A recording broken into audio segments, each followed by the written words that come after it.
Would you agree that the word accountability has a negative connotation in the minds of many? That's probably because it's a word that's often used after something goes wrong. It's time to change how we view accountability. Time to see it as something that should be proactively and regularly discussed as part of planning and implementation. This is exactly what high-performing teams do. The best way to foster accountability is not to force it on people, because that's command and control leadership, which we should be moving away from.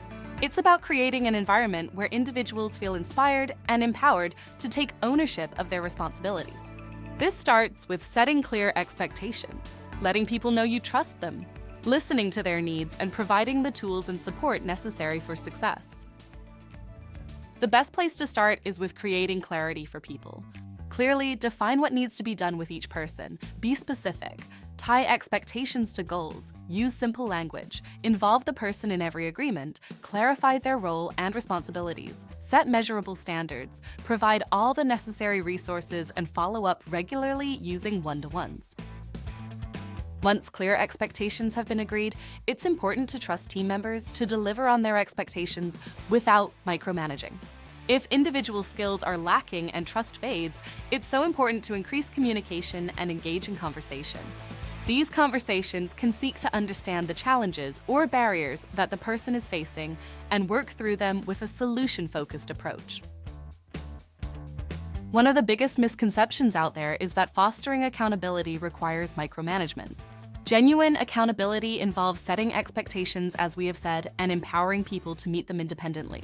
Another misconception is that fear of consequences motivates accountability. However, fear often leads to disengagement, reduced trust, and avoidance behaviors rather than true ownership. And finally, increasing accountability is not always an individual issue. It's important not to ignore all the possible factors causing low accountability, like unclear goals, lack of resources, or poor communication. Leaders need to be honest and look at their own behaviors and impact too. Leaders lead the way with their mindset and behaviors. The best leaders know that their biggest and most important role is to develop the people around them and build their competencies and confidence. They trust people to do the work, and if there's an issue with the work, they don't jump to conclusions that people are the problem. They are curious about why the problem is presenting, and they engage in fact-finding rather than fault-finding. If high support is not working, only then should you consider disciplinary methods. There are a few standout behaviors that must be learned and developed to foster accountability, like asking open-ended questions, providing constructive feedback, regular one-to-ones, discussing expectations regularly, recognizing efforts, and role modeling. There are also a few standout behaviors that need to be unlearned, like watching for people doing something wrong, blaming individuals for mistakes, micromanaging, focusing only on results, critiquing without context, and setting rigid expectations. Try to be more mindful of these behaviors and catch yourself doing them to improve your ability to foster accountability. That's it, we're at the end. Hope you enjoyed learning about how to foster accountability in your people and teams.